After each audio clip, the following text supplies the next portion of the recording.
Don't put that in your eye. The guttural warning sliced through the casual afternoon noise of the clubhouse. Before Ghost could register the voice, the blind veteran lunged forward. His sturdy, ivory-tipped cane swung not randomly, but with the trained precision of a lifetime navigating darkness, connecting sharply with the small plastic bottle held inches from Ghost's cornea.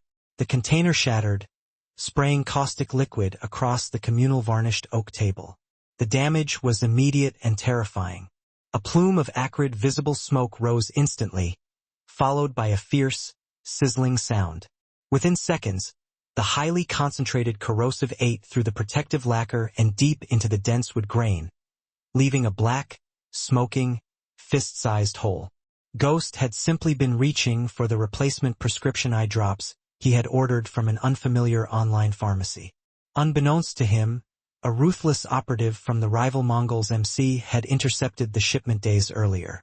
The legitimate saline solution had been expertly replaced with a bottle of 37% hydrochloric acid, cleverly thickened with viscosity agents to mimic the feel and look of therapeutic drops. Michael Hawk Hawkins, the blind Vietnam veteran residing in the Reaper MC guest quarters, had heard the danger. He recognized the specific elevated frequency of the chemical hissing sound when Ghost twisted the cap, a hiss that signaled gas escaping under pressure, not merely air displacement. Hawk reacted faster than sight allowed, his cane a weapon protecting his host. The subsequent catastrophic burning of the table confirmed the assassination attempt was intended to use a disguised ocular chemical weapon. Sometimes blind veterans hear impending deaths that sighted people entirely miss. Sometimes the destructive signature left on a burning table reveals industrial poisons that even sophisticated pharmaceutical controls fail to detect. Day 1, Thursday, 2:15 p.m. In the Reaper MC Clubhouse common area, Ghost sat slumped over a workbench, reviewing security footage. His eyes were strained and raw from a grueling 12-hour security shift, prompting him to reach instinctively for the new prescription eye drops delivered that very morning. Kane had voiced a skeptical warning during breakfast. Ghost, you've been relying on online medications for 6 months now. Have you ever actually verified the pharmacy's supply chain? Feels sloppy. Ghost had merely shrugged, dismissive. FDA approved. It's cheaper and I've never run into problems before. This misplaced confidence was precisely what Tyler Chun, the Mongols operative, had exploited. Chun had executed the switch 2 days prior, replacing the benign medication with 35% hydrochloric acid, carefully mixed with stabilizers to ensure the texture and density felt exactly like saline. The bottle was flawless, identical label, intact heat seal, correct dosage instructions. But the contents were designed to cause immediate, irreversible corneal chemical burns and permanent, devastating blindness in mere seconds. Michael Hawk Hawkins, 68 years old, blind since he was 16, sat across the vast room.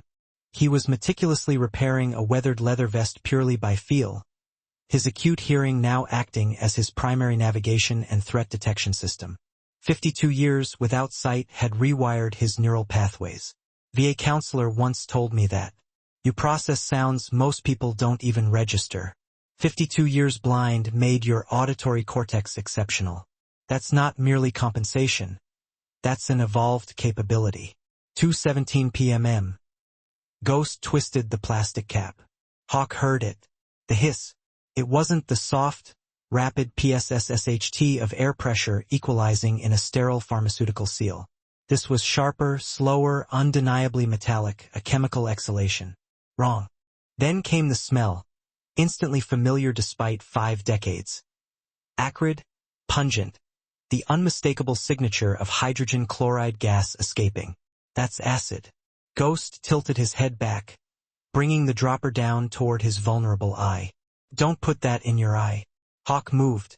Though 68, his gait was swift and economical, relying on acoustic memory to map the cluttered clubhouse floor.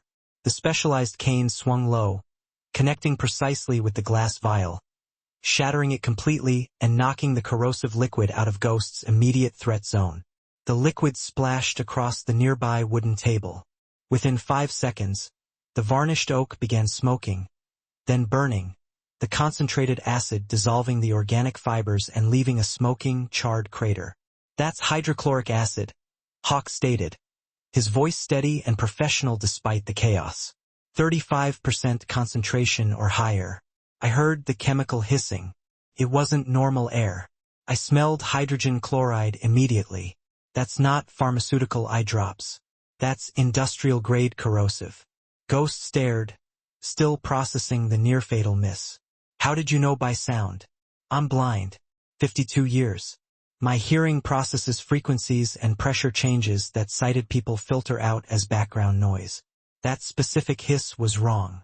The club doctor rushed over, examining the smoking ruin on the table. If Ghost had applied that liquid, the outcome would have been immediate corneal destruction, permanent blindness, and potentially systemic chemical damage. Portland Fire Hazmat was called in. Their report confirmed the substance. Hydrochloric acid, 37% concentration. Its application to delicate eye tissue would cause irreversible harm within seconds. It was officially classified as attempted murder. Investigator Chun questioned Hawk later that afternoon. "Are you identified this weapon by sound alone?" "Sound and smell," Hawk confirmed. The acid was releasing pressurized gas. Normal saline doesn't do that. And how, precisely, do you know chemistry?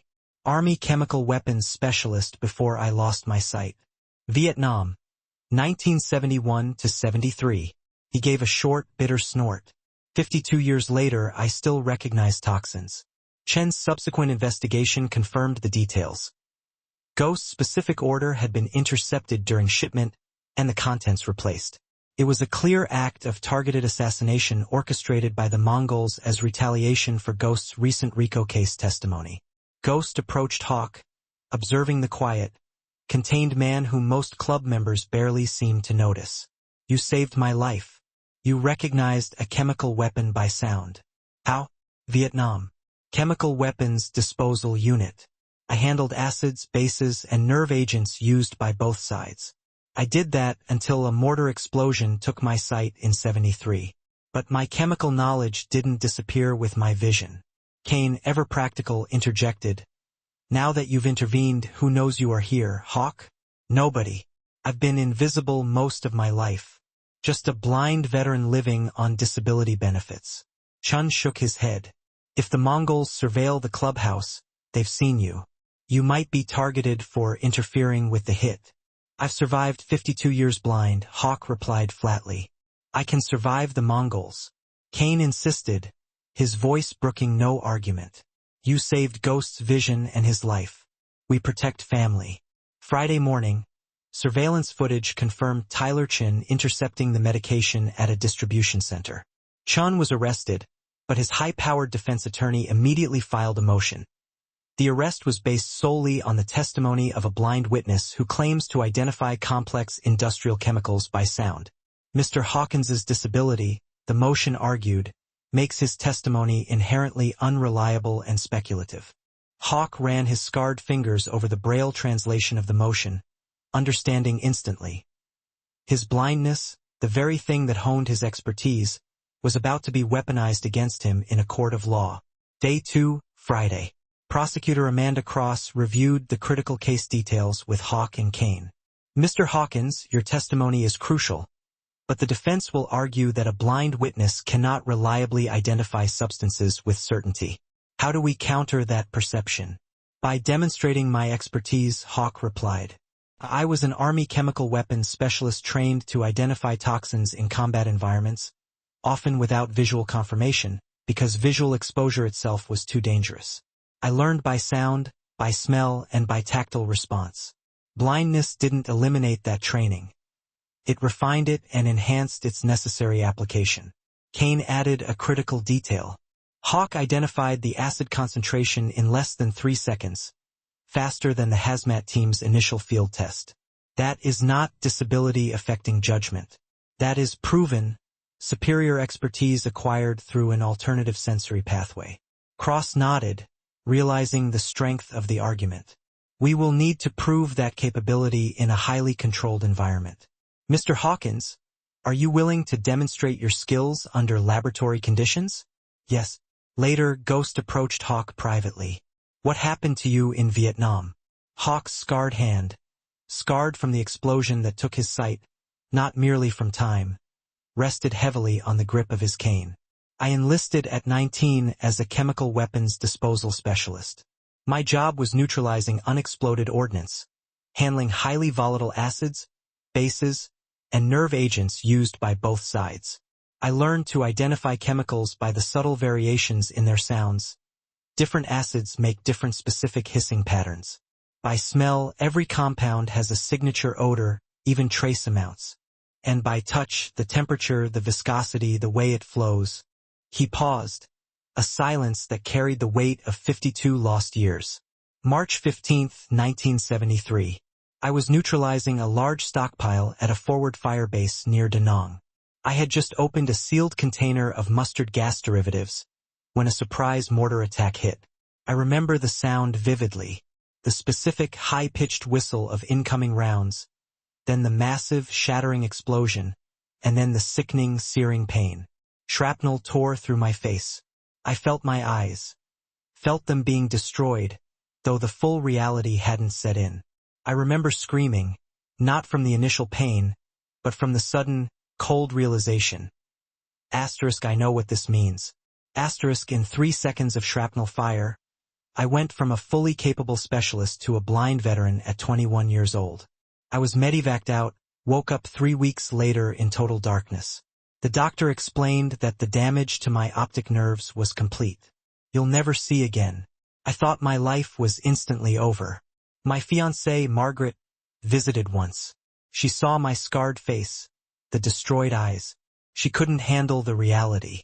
She left crying and never came back. She sent a letter 2 weeks later. Michael, I can't marry a blind man. I'm sorry. 52 years ago, I lost my sight, my career, Margaret, and my entire future, all in 3 seconds. I spent 52 years surviving on disability, living alone, being entirely invisible to the world, until 2 months ago. Kane offered me guest quarters after I was assaulted at the VA center. It was the first time in 50 years anyone treated me like I mattered instead of treating me like I was broken. Ghost understood.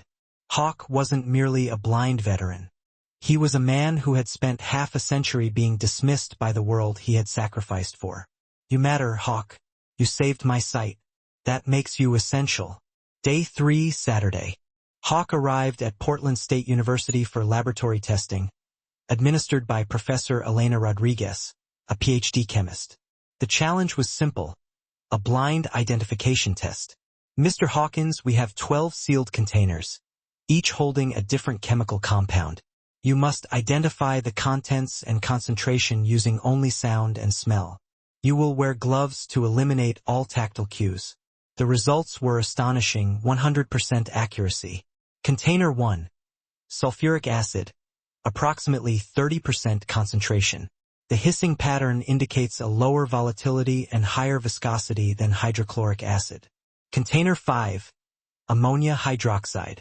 Sharp, penetrating smell, almost no measurable hissing due to its lower vapor pressure. Container 12. Hydrochloric acid, 35 to 40%. The sound signature and acrid odor match exactly what Ghost opened in the clubhouse. Professor Rodriguez was stunned. Mr. Hawkins achieved 100% accuracy. Most trained chemists require visual confirmation and specialized equipment. Your integrated auditory and olfactory processing is truly extraordinary. Tyler Chen's defense attorney immediately attacked the findings. Laboratory tests under supervision do not validate 52-year-old combat training. Combat conditions are not scientific. Mr. Hawkins's memory cannot be verified, and his testimony remains unreliable speculation derived from a disabled witness seeking relevance. Prosecutor Cross countered fiercely. Mr. Hawkins demonstrated his capability, observed by a PhD chemist in a rigorous environment. His blindness is irrelevant to his expertise. His accuracy speaks for itself. A 3-judge evidentiary hearing was scheduled to determine admissibility. Meanwhile, Hawk received a call from his sister, Patricia, the first time in 15 years. "Michael, I saw the news reports. You saved someone? I identified acid. Michael, that's heroism. I am so profoundly sorry for abandoning you after Vietnam. For 15 years of silence. Hawk held the phone, unable to speak, the unexpected emotion overwhelming him. Sunday, the evidentiary hearing. Tyler Chen's team filed an emergency motion arguing that the blind witness's 52-year-old training could not be validated because military records were incomplete. They argued that, without proper documentation, the alleged expertise was nothing more than self-reported fiction, compensating for disability-driven unreliability. Hawk understood the true motivation. They weren't questioning accuracy. They were questioning whether a blind man could ever be trusted or believed. At the federal courthouse, Professor Rodriguez testified about Hawk's perfect performance. Tyler's attorney pressed her. Professor, Mr. Hawkins is a 68-year-old blind man claiming expertise derived from 52 years ago. How can this court accept his testimony? Because I observed him identify 12 volatile compounds with 100% accuracy using only auditory and olfactory input. His blindness is irrelevant to his chemical knowledge. But his age, his disability, his isolation, surely these factors affect his reliability? His age represents 52 years of sensory adaptation. His disability forced the development of alternative identification methods that are, in this context, superior. And his isolation is your society's failure, counselor, not his incompetence. Judge Morrison asked Hawk to approach the bench. Hawk stood slowly, his cane supporting him, every scar from Vietnam visible in the harsh courthouse light. Your Honor, I have been blind for 52 years. I lost my sight at 21 in a mortar attack. For 52 years, people have treated my blindness as incompetence. They assume I am less reliable because I cannot see the world as they do. He paused, turning his head directly toward Tyler's defense attorney. He couldn't see the man, but he had acoustically mapped his exact position in the courtroom. Last Thursday, I heard Ghost open that bottle. Sighted people heard a simple air release. I heard the specific chemical hiss of hydrogen chloride gas escaping under pressure. Sighted people smelled nothing unusual. I smelled hydrochloric acid immediately. My blindness didn't make me miss the danger. My blindness is precisely why I caught it. His voice strengthened, ringing clearly across the quiet room. I'm 68. I have been blind longer than most people in this room have been alive. I have spent 52 years developing sensory capabilities that sighted people don't need to cultivate. Counselor calls that disability-driven unreliability. I call it adaptation, expertise, and survival. Ghost still has his sight because a blind veteran heard what a sighted man missed. If that verification is unreliable, then reliability means nothing at all. He gripped the cane tight. I am tired of having to prove competence to a world that automatically assumes disability equals inability. I identified the acid and saved Ghost's sight. That is verifiable, objective fact. My blindness is utterly irrelevant to chemistry. Acid does not care if its identifier can see. Neither should this court. A profound silence settled over the room. Patricia, seated in the gallery, sobbed quietly. The defense attorney, desperate, called Patricia Hawkins to the stand. Ms. Hawkins, your brother has been blind for 52 years. Have you maintained a consistent relationship? No, why? When Michael came home blind, I was 17. I didn't know how to handle his disability, his anger, his depression. I avoided him. Avoidance became total abandonment. 15 years of silence. So, you would characterize your brother as isolated and unreliable? Patricia looked directly at her brother. The man who had protected her as a child, enlisted to serve, came home broken, and had been abandoned by everyone who should have stood by him. I would characterize my brother as a man who lost his sight serving his country at 21. A man who spent 52 years being treated like his blindness made him incompetent. He was abandoned by his fiancée and his family, not because he couldn't function, but because we couldn't handle his disability. Her voice shook, but her determination was resolute. Michael is isolated because we isolated him. Last Thursday, he saved a life using an expertise I didn't know he had, because I never cared enough to ask. I spent 15 years treating my blind brother like a burden. I realize today that he isn't a burden. He is a hero I abandoned. Turning to the defense attorney, you are trying to convince this court that my brother's blindness makes him unreliable. His blindness is exactly why he is reliable. He spent 52 years learning to identify danger that sighted people miss. I was wrong about him. This court would be too. Michael, I'm sorry, brother. Michael's hand trembled slightly on the handle of his cane. The judges returned their ruling. Mr. Hawkins's testimony is admissible. His demonstrated capability outweighs speculative concerns regarding disability. The trial proceeds. Tyler Chen's trial began Tuesday. Hawk testified. Cross asked him, Mr. Hawkins, describe what you heard that Thursday at 2:17 p.m. Ghost opened the bottle about 15 feet from my position. A normal pharmaceutical seal should produce a 0.2 seconds soft air release. This produced 1.5 seconds of a sharp, pressurized hiss. I recognized the pattern instantly as pressurized chemical gas. How did you identify hydrochloric acid specifically? The smell. Hydrogen chloride has a distinct, intensely acrid odor. I was trained in Vietnam to identify it where visual confirmation was impossible or dangerously slow. The smell confirmed what the sound indicated. You have been blind 52 years. How can you be certain? Because the acid burned a smoking hole through the table seconds later, proving the contents. Laboratory results confirmed 37% HCl. Ghost has his sight. Those are objective verifications. My blindness didn't cause an error. Prevented a tragedy. Cross presented the rest of the evidence. Tyler Chen had purchased industrial HCl 3 weeks prior, along with pharmaceutical bottles and viscosity agents. The jury deliberated 4 hours. Verdict: guilty. Attempted murder. Manufacturing a chemical weapon. Terrorism. 25 years in federal prison. Outside the courtroom, Ghost approached Hawk. You saved my sight. You gave me a place to live, treated me like a person instead of a disability. Thank you. That evening, back in the clubhouse, Hawk experienced the first major panic attack he'd had in decades. He sat rigid in the guest quarters. He knew the room perfectly by sound mapping, by the memorized placement of the worn furniture, by the faint smell of leather conditioning and motor oil that defined the Reaper's space. But tonight, the familiar sensory anchors were failing. His breath came in shallow, desperate gasps. His heart pounded so violently it distorted his acoustic awareness, blurring the soundscape. He couldn't hear Ghost approaching until the voice was right beside him. Hawk, you're safe.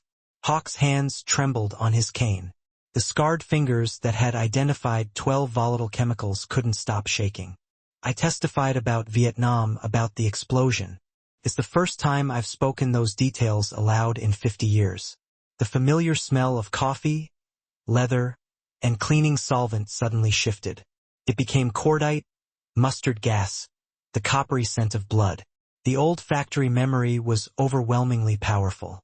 Hawk gagged. Ghost sat down quietly on the floor nearby. Hawk felt the subtle shift in air pressure, heard the soft movement of fabric, sensed the body heat without any physical contact. Ghost understood. A blind person in panic often needs presence and stability, not surprising touch. I'm here. You're here. Portland Reaper Clubhouse. You're home. Slowly, Hawk's breathing stabilized. The smell of Vietnam faded, replaced by the familiar reality of the clubhouse. Distant conversation. The rumble of motorcycle engines. Ghost's steady breathing. I saved your sight, and I can't save myself from the memories. Hawk, you saved my sight precisely because you survived those memories. Your Vietnam training is why you recognized that acid. Your trauma is why you possess that expertise. That is tangible evidence that you have endured everything and remained capable. Hawk's testimony ultimately dismantled the Mongols' chemical weapons network across 7 states. Oregon passed the Hawkins Sensory Testimony Act, a landmark piece of legislation enabling disabled witnesses to provide expert evidence based on alternative sensory pathways. Hawk himself began training 40 Reapers in advanced threat identification by sound and smell. The Reapers established the Vietnam Chemical Veterans Fund for toxin-exposed veterans. Patricia reconnected, beginning a reconciliation process 15 years overdue. 3 years later, Michael Hawk Hawkins, 71 years old and 55 years blind, stood in a federal building, now employed as a consultant on chemical threat assessment. He remembered the 6 months following the trial, moving into his own apartment, Ghost helping arrange the furniture precisely for acoustic mapping, Patricia's weekly calls rebuilding their bond, Kane presenting him with a consultancy contract, chemical threat specialist, $5,000 monthly retainer. Today, the Hawkins Sensory Identification Program has trained over 300 first responders. The Hawkins Testimony Act has enabled 12 disabled witnesses to provide expert testimony in state and federal courts. The Mongols' chemical network remains dismantled. A reporter asked him, "You were an invisible blind veteran. Today you are a federal consultant.